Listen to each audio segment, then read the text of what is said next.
चलिए तो क्लास को शुरू करते हैं। Very good morning to all of you students. आज की क्लास के अंदर अब लॉज ऑफ मोशन को आगे बढ़ाएंगे, क्वेश्चंस को सॉल्व करेंगे और ज्यादा। ठीक है, हमारे जो एनसीईआरटी क्वेश्चंस हैं कितने लोग सॉल्व करके लेकर आए हैं क्लास के अंदर, एक बार हैंड रेज कर दो।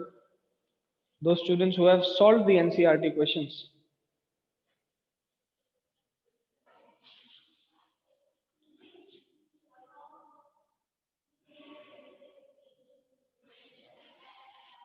दैट मीन्स मैं ऐसा मानता हूं कि आप लोगों को चैप्टर पहले से आता है। ठीक है, एंड एनसीईआरटी क्वेश्चंस आप लोग जिसको डाउट हो तो आप मुझे पूछ सकते हैं। ठीक है, आप लोग शाम को कॉल कर सकते हैं या तो किसी भी टाइम, अगर आप लोगों ने सॉल्व कर लिया तो आप लोग सॉल्व करके पूछ सकते हैं। नेक्स्ट इज, आज की क्लास में 2-3 इंपॉर्टेंट क्वेश्चंस हैं, वो इंपॉर्टेंट क्वेश्चंस को अपन को डिस्कस करना है। चलिए, क्लास में डिस्कशन सॉल्व्ड क्वेश्चंस का तब तक नहीं होगा, क्लास में सॉल्व्ड क्वेश्चन का डिस्कशन तब तक नहीं होगा जब तक इस नहीं करेंगे। चलिए, तो मेरे पास यहाँ पर एक इंक्लाइंड प्लेन है। See, this is the inclined plane.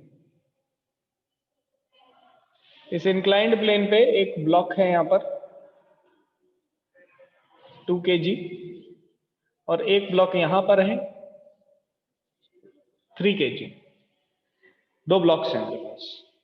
This inclined plane, the angle is 30 degree, 30 degree का एंगल है यहाँ पर मेरे पास।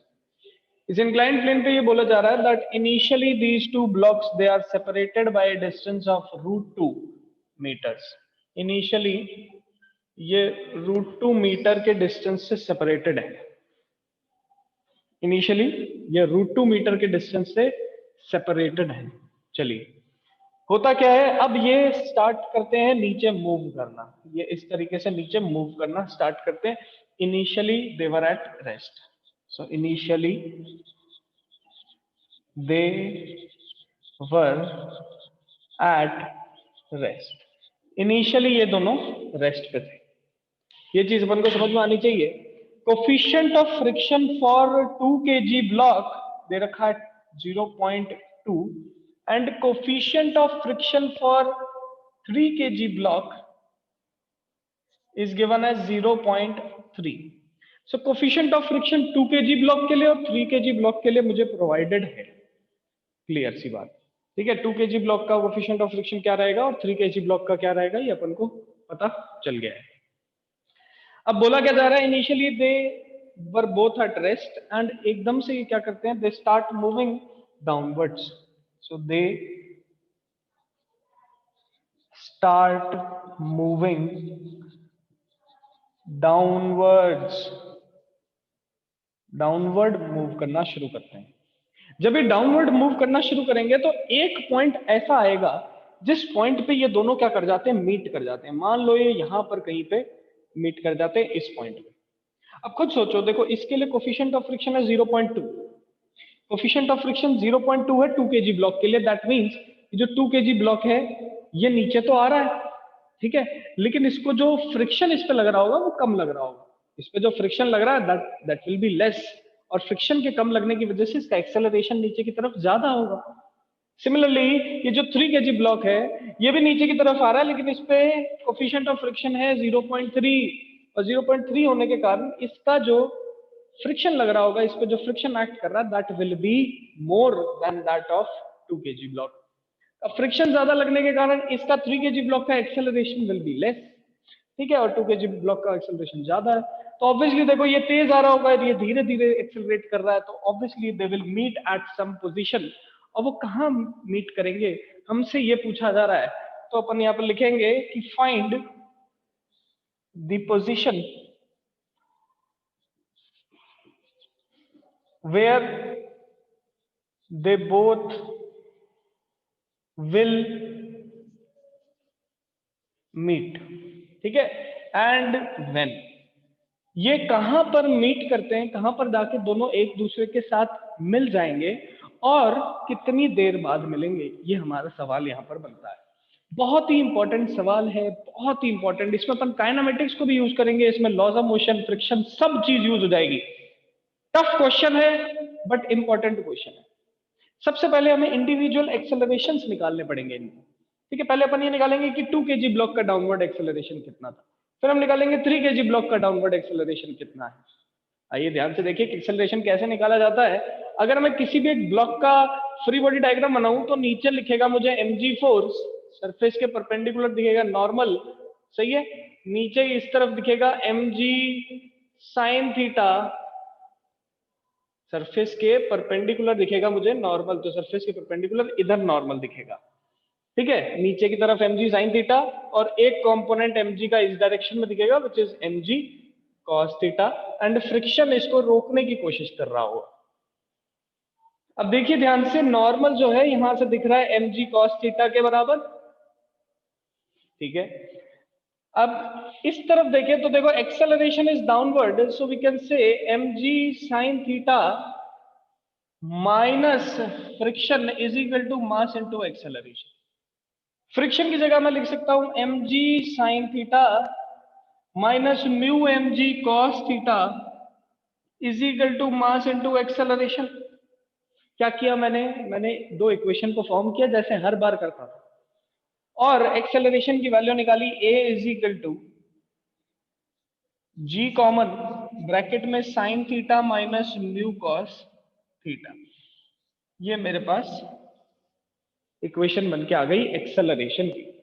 अब ये एक्सेलरेशन के अंदर अपन को क्लियरली एक चीज दिखाई दे रही है कि acceleration does not depend upon मास। इसका मतलब मास पे एक्सेलरेशन डिपेंड नहीं करता। पहली बात तो थीटा पे डिपेंड कर रहा है, देखो थीटा पे, इसका मतलब एंगल ऑफ इंक्लिनेशन जितना होगा उस पर तो डिपेंड कर ही रहा है। साथ साथ हमारे पास यहाँ पर कोफिशिएंट ऑफ फ्रिक्शन पे एक्सेलरेशन डिपेंड करता है। तो कोफिशिएंट ऑफ फ्रिक्शन तो दोनों का अलग अलग है ना। कौन मुझे बता सकता है क्लास के अंदर कि सर यहाँ पर दोनों का कोफिशिएंट ऑफ फ्रिक्शन अलग अलग क्यों है? Why the coefficient of friction is different for both of them? क्या कभी ऐसा हो सकता है? देखो इंक्लाइंड प्लेन तो सेम है, लेकिन यहाँ पर कोफिशिएंट ऑफ फ्रिक्शन दोनों के लिए अलग अलग है, ऐसा क्यों हो रहा है? Raise your hands. बिल्कुल सही बात है। मेरे पास अगर एक तरफ मेरे पास एक ऐसा शू है जिसका जो पूरा नीचे से घिसा हुआ है, और दूसरी तरफ आप लोगों के पास ऐसा शू है जो कि बहुत नया, एकदम नया नया है, जिसका सोल एकदम रफ है, तो उसकी ग्रिप ज्यादा रहेगी, जो घिसा हुआ शू रहेगा उसकी ग्रिप कम रहेगी। ग्राउंड तो सेम है। सिमिलरली यहाँ पर 2 kg ब्लॉक जो है उसकी रफनेस कम है, 3 kg ब्लॉक की रफनेस ज्यादा है। और हमने एक्सेलरेशन को जब देखा तो देखा कि it does not depend upon mass. So यहाँ पर लिख सकते हैं does not depend on mass. Mass पे डिपेंड नहीं करता, सिर्फ किस पे करता है? सिर्फ किस पे कर रहा है? थीटा पे, एंगल ऑफ इंक्लिनेशन पे, एंड कोफिशिएंट ऑफ फ्रिक्शन पे। अब दोनों के लिए कैलकुलेट करते हैं। एक बार अपन 2 kg ब्लॉक के लिए कैलकुलेट करेंगे तो यहां लिखेंगे एक्सेलरेशन फॉर 2 kg ब्लॉक। तो A इज इक्वल टू बनेगा जी की वैल्यू अपन ले लेते हैं कैलकुलेशन को आसान करने के लिए, यहां पर 10 साइन 30 माइनस म्यू की वैल्यू रख सकते हैं 0.2 और कॉस 30। जब इसको सॉल्व करेंगे this will become 10 sine 30 will become 1/2 minus 0.2 into √3/2। ये मेरे पास एक्सेलरेशन निकलेगा 2 kg ब्लॉक का। यहां से हम एक्सेलरेशन 2 kg ब्लॉक के लिए निकाल सकते हैं।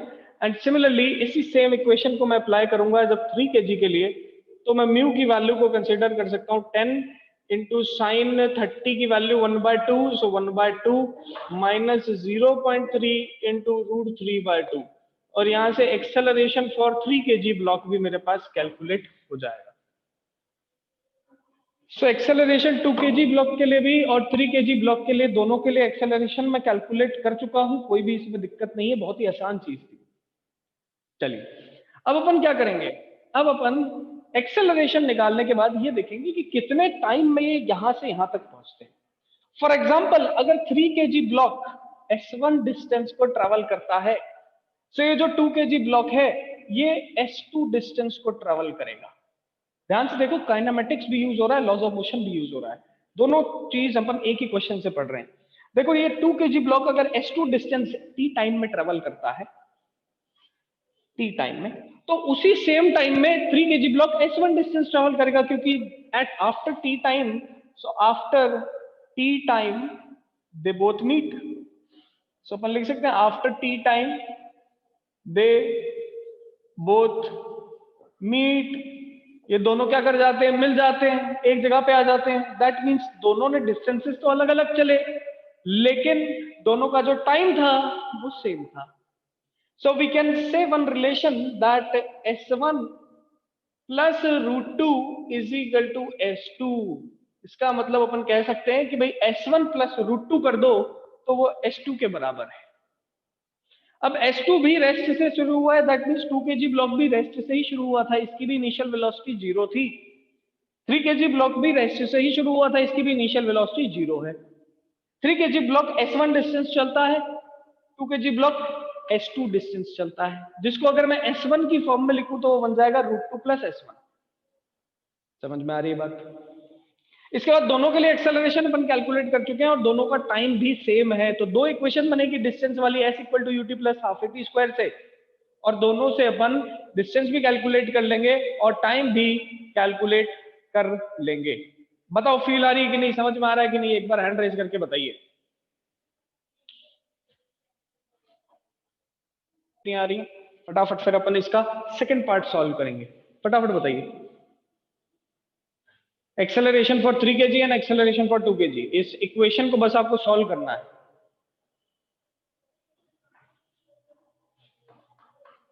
यस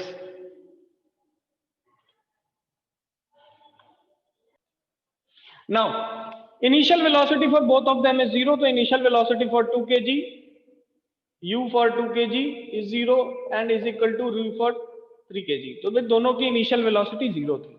दोनों के एक्सेलरेशन निकाल चुका हूं, एक्सेलरेशन 3 kg का इतना है, एक्सेलरेशन 2 kg का इतना है।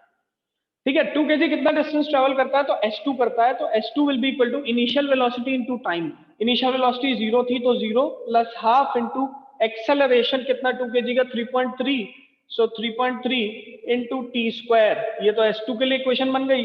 ऐसे ही मैं S1 के लिए इक्वेशन बना दूंगा, तो ये बनेगा 0 plus half into 2.54 into T square. ठीक है, यहां से टी स्क्वायर की वैल्यू उठा के पुट कर देते हैं दूसरी इक्वेशन में। ठीक है, यहां से टी स्क्वायर की वैल्यू उठाते हैं, दूसरी में पुट कर देते हैं, तो this will become 2 times S1 divided by 2.54 is equal to T square. उठा के फर्स्ट इक्वेशन में पुट कर देंगे, so this becomes S2 is equal to half into 3.3 into 2S1 divided by 2.54। सही है, ये मेरे पास इक्वेशन फॉर्म हो गई। Now S2 can be written as S1 plus √2, so S2 को हम लिख सकते हैं S1 प्लस √2, ठीक है, is equal to half into 3.3 divided by 2.54 into 2S1। अब इस इक्वेशन को अपन क्या कर लेंगे सॉल्व, और अपन को S1 की वैल्यू आ जाएगी। S1 की वैल्यू आ गई तो वापस इसमें पुट करो, टाइम भी आ जाएगा, और टाइम आ गया तो अपन को सारे वेरिएबल्स कैलकुलेट हो गए। सो याद करो, ऐसा सेम क्वेश्चन अपन ने काइनेमेटिक्स में भी सॉल्व किया था। काइनेमेटिक्स के अंदर बस अपन को एक्सेलरेशंस प्रोवाइडेड थे, दोनों के एक्सेलरेशन प्रोवाइडेड थे, और अपन को ये सब इतना प्रीवियस मेथड जो करते हुए आए हैं वो नहीं करना था। बट यहाँ पर क्या है, आपको फ्रिक्शन कोफिशिएंट प्रोवाइडेड थे, और इस फ्रिक्शन कोफिशिएंट की हेल्प से सबसे पहले आपको डिफरेंट एक्सेलरेशंस को फाइंड आउट करना पड़ा। आपको क्वेश्चन के अंदर प्रोवाइडेड है कि भाई दोनों इनिशियली रेस्ट पे थे, तो इनिशियल वेलोसिटी 0 ले ली। अपन से पूछा जा रहा है कि ये दोनों कितनी देर बाद मीट करेंगे, दैट मींस दोनों सेम टाइम ट्रैवल करके एक पर्टिकुलर पॉइंट पे पहुंचते हैं। ठीक है, तो डिस्टेंसेस का रिलेशन निकाल लिया अपन ने। वहां से अपन ने बोला कि भाई 2 kg जब यहां तक पहुंचेगा तो S2 डिस्टेंस चल रहा होगा, और जब 3 kg यहां तक पहुंचेगा तो S1 डिस्टेंस चल चुका होगा, और अपन ने एक रिलेशन बनाया S2 is equal to S1 plus √2। ठीक है, इस रिलेशन से फिर अपन ने लास्ट में एक्सेलरेशन की वैल्यू को पुट करा डिस्टेंस वाले इक्वेशन में, और मेरे पास फाइनल इक्वेशन या फाइनल आंसर निकल के आता है। आप फटाफट एक बार मुझे हैंड रेज करके बताइए क्या ये चीज सबको क्लियर है कि नहीं।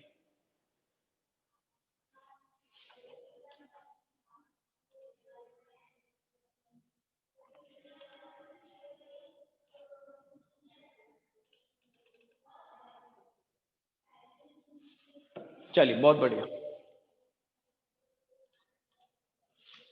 सो काफी सारे क्वेश्चन अपन सॉल्व कर चुके हैं इन्हीं कॉन्सेप्ट पे बेस्ड। ठीक है, इन्हीं कॉन्सेप्ट पे बेस्ड काफी सारे क्वेश्चन अपन सॉल्व कर चुके हैं। आप लोग तो मुझे नेक्स्ट क्वेश्चन में फ्रिक्शन की डायरेक्शन बताएंगे कि फ्रिक्शन की डायरेक्शन क्या लगेगी सभी ब्लॉक्स पे। आइए let us solve one more question which is also important. अब आप किसी को अगर क्यूरियस है कि ये क्वेश्चन कहाँ पूछा गया, तो this was your question from your IIT examination. ठीक है, अपन ने इसको क्यों किया, अपन ने इसको किया ताकि हमारे कॉन्सेप्ट जो है वो क्लियर हो जाए, अपन को समझ में आ जाए कि सर जो एग्जाम है, एग्जाम के अंदर हमारे कंबाइंड क्वेश्चंस भी आ सकते हैं। हो सकता है कि लॉज ऑफ मोशन और काइनेमेटिक्स को हम कंबाइन करके एक ही क्वेश्चन के अंदर डाल दें। ठीक है, तो तैयारी आपकी उस हिसाब से होनी चाहिए। आपका हाफ ईयरली एग्जाम जो था दैट वाज इजी, वो बहुत आसान था।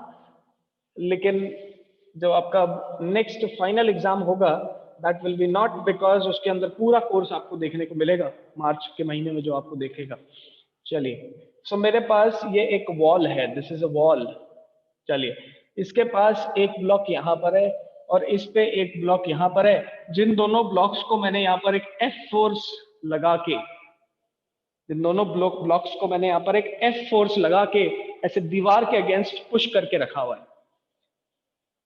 This is 5 kg, this is 2 kg. This is 5 kg block, this is 2 kg block. चलिए, हमें बोला जा रहा है that this F force is 100 Newton. ये F फोर्स कितना है, 100 न्यूटन है। तो अगर मैंने इस पे एक F फोर्स 100 न्यूटन फोर्स को अप्लाई किया, so my question will be ये 100 न्यूटन फोर्स की वजह से, ये 100 न्यूटन फोर्स की वजह से क्या ये पूरा का पूरा अरेंजमेंट स्टेबल रह पाएगा या नहीं। तो स्टेबल और अनस्टेबल हमें चेक करके बताना है। ठीक है, ऐसे समझो कि दिस इज द वॉल, और वॉल के अगेंस्ट मान लेते हैं कि ये जो पीस ऑफ क्लोथिंग है, this piece of clothing is considered as the block. तो ये वॉल थी, ब्लॉक ये रहा, और इसको मैंने ऐसे फोर्स लगा के इसको ऐसे दबा रखा है। ठीक है, आप अपनी किताब के साथ भी इसको वॉल पे कर सकते हैं, आपको समझ में आ रहा होगा क्या चीज चल रही है। ठीक है, तो अपन यहाँ कोफिशिएंट ऑफ फ्रिक्शन की बात कर लेते हैं। यहाँ पर कोफिशिएंट ऑफ फ्रिक्शन है 0.2 और यहाँ पर कोफिशिएंट ऑफ फ्रिक्शन है 0.3। ठीक है, दोनों जगह पे मुझे कोफिशिएंट ऑफ फ्रिक्शन भी प्रोवाइडेड है। अब देखो ध्यान से, मैंने जब ये 100 न्यूटन फोर्स ऐसे लगाया, तो इस 100 न्यूटन फोर्स से दो नॉर्मल डेवलप होंगे। एक नॉर्मल तो यहां पर डेवलप होगा इस सरफेस पे, और एक नॉर्मल यहां डेवलप होगा इस सरफेस पे। दो सरफेसेस पे मेरे को दो नॉर्मल देखने को मिलेंगे। ठीक है, क्यों? क्योंकि कांटेक्ट यहां पर है ना बेटा, एक कांटेक्ट यहां देखने को मिला, एक कांटेक्ट वॉल के साथ देखने को मिला। So two normal will get developed in this particular system because there are two places where there is contact. और normal एक contact force होता है, तो इन दोनों के बीच में contact की वजह से यहाँ पर force develop होगा। So यहाँ पर मैं ऐसे बोल सकता हूँ, ये लग रहा है 100 न्यूटन, ये 100 न्यूटन 5 केजी को उधर धकेलेगा, इसका मतलब 5 केजी ब्लॉक पे 2 केजी की वजह से नॉर्मल लगेगा इस तरफ, एंड 2 केजी ब्लॉक पे 5 केजी की वजह से लगेगा नॉर्मल इस तरफ। अब क्योंकि ये एक्शन रिएक्शन पेयर होते हैं, इसीलिए मैंने N1 और N1 इक्वल दिखा दिए। नेक्स्ट की बात करते हैं। नेक्स्ट की बात करें तो ये अब 5 केजी दीवार को धकेलेगा उस तरफ, और 5 केजी पे नॉर्मल लगेगा इस तरफ दीवार की वजह से। सो N2 will be acting in this direction, और अगर वॉल की बात की जाए तो वॉल पे भी एक नॉर्मल N2 ऐसे लग रहा होगा। चलिए, ये तो बात हो गई किसकी, नॉर्मल रिएक्शंस की। अब इन नॉर्मल्स को कैलकुलेट कर लूंगा अगर मैं, तो मैं फ्रिक्शन की बात करूंगा। ऑब्वियसली अगर मैंने इसको दीवार के अगेंस्ट ऐसे सटा रखा है, तो दीवार के अगेंस्ट ऐसे सटाने के कारण यहाँ पर एक फ्रिक्शन डेवलप हो रहा होगा जो कि इसको कॉन्ट्रैक्ट कर रहा होगा। किसको? देखो बेटा, यहाँ पर डाउनवर्ड लग रहा है mg 20 न्यूटन, और ऐसे ही यहाँ पर भी डाउनवर्ड लग रहा है 50 Newton. So 20 Newton and 50 Newton downward gravitation force act कर रहा है। ये ग्रेविटेशन फोर्स इन दोनों ब्लॉक्स को नीचे खींचना चाहता है। फ्रिक्शन इनको क्या करेगा, रोकने की कोशिश कर रहा होगा। फ्रिक्शन इनको रोकने की कोशिश कर रहा होगा। सो दोनों ही ब्लॉक्स पे अपन फ्रिक्शन की वैल्यू को चेक करने की कोशिश करते हैं। 5 केजी को देखूंगा तो 5 केजी पे फ्रिक्शन लगेगा नीचे। क्यों? देखो ध्यान से, 5 केजी को जाना कहाँ चाहता है, नीचे जाना चाहता है, ग्रेविटी इसको नीचे खींचना चाहती है। बदले में फ्रिक्शन इस पे कहां लगेगा, ये लो फ्रिक्शन लगा ऊपर। चलिए, सिमिलरली ये 2 केजी भी कहां जाना चाहता है, नीचे। 2 केजी भी कहां जाना चाहता है, नीचे। तो ये 5 केजी को धकेलेगा कहां, नीचे की तरफ। बदले में इस पे खुद पे कहां लगेगा फोर्स, ऊपर। तो मैं दोनों के फ्री बॉडी डायग्राम अगर बनाने की कोशिश करूं, तो ये लो बनाया मैंने 2 केजी ब्लॉक, और इधर बनाया मैंने 5 kg block, 5 kg and 2 kg।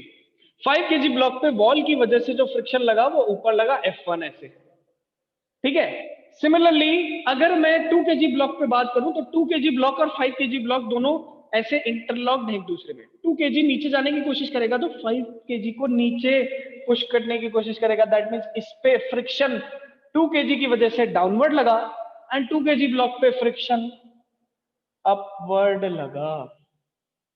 ये फ्रिक्शन समझना बहुत ज्यादा जरूरी था। हमें फ्रिक्शन की डायरेक्शन पहचानना बहुत ज्यादा जरूरी है। और जब भी फ्रिक्शन की डायरेक्शन समझ में नहीं आए, ऐसा समझो कि देखो यहाँ 2 और 5 kg के बीच में इंटरलॉकिंग है।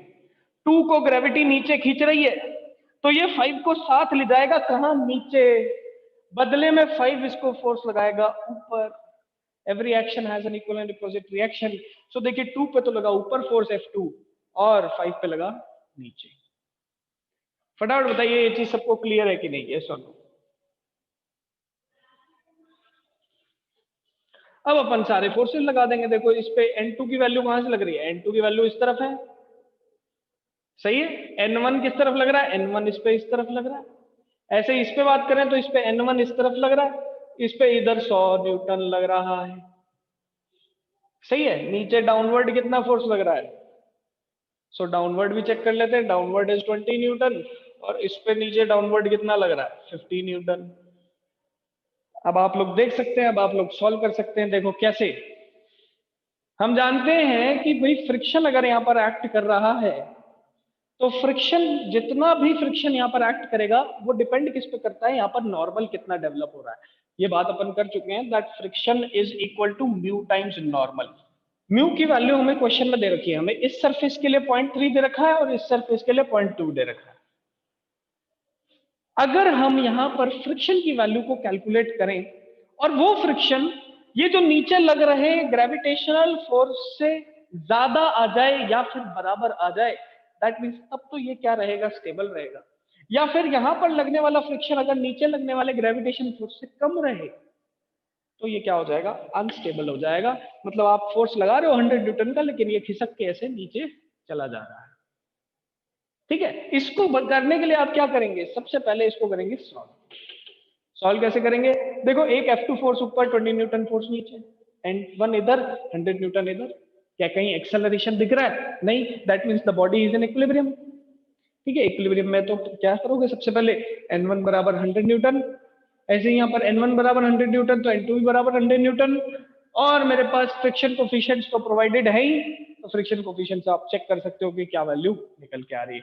फटाफट बताइए ये चीज सबको क्लियर है कि नहीं? यस और नो, रेज आंसर। अच्छा, सो फॉर एग्जांपल मेरे पास दो ब्लॉक्स ऐसे प्रोवाइडेड है। ये पहले भी बता चुका हूं, आज फिर बता रहा हूं। ये दो ब्लॉक्स ऐसे प्रोवाइडेड है। This is 3 kg and this is 2 kg।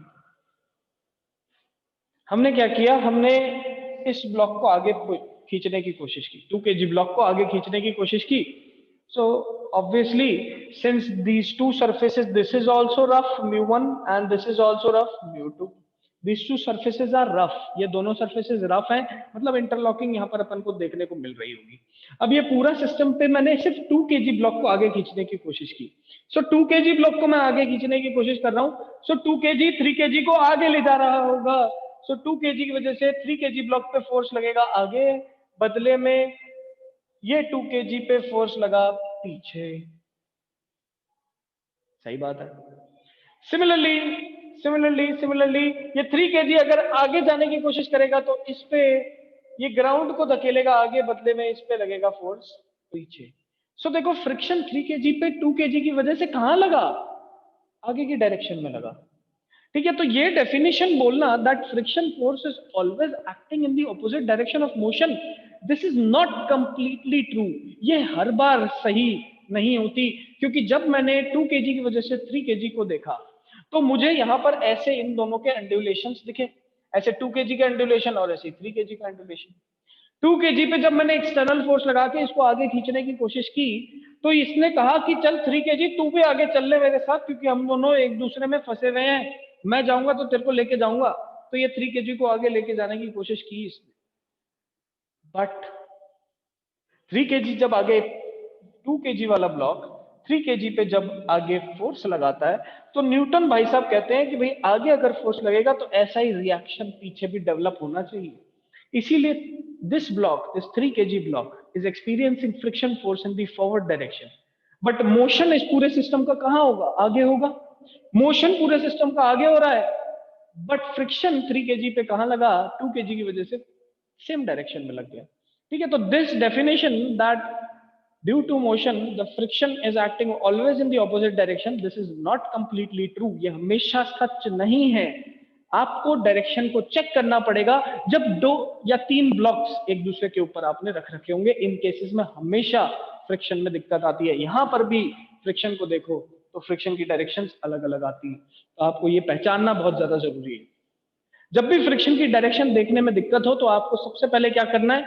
गड्ढे बना लेने, ऐसे आप अंडुलेशंस बना लो, और इन अंडुलेशंस की हेल्प से चेक करने की कोशिश करो कौन आगे जा रहा है, तो किसको आगे ले जा रहा होगा। ठीक है, और बदले में फोर्स कहां लग रहा होगा, ये सब आपको चेक करना पड़ेगा। फटाफट बताइए, आज की क्लास में जो 2-3 क्वेश्चन अपन ने सॉल्व करने की कोशिश की है, सबको क्लियर हुए कि नहीं? यस और नो?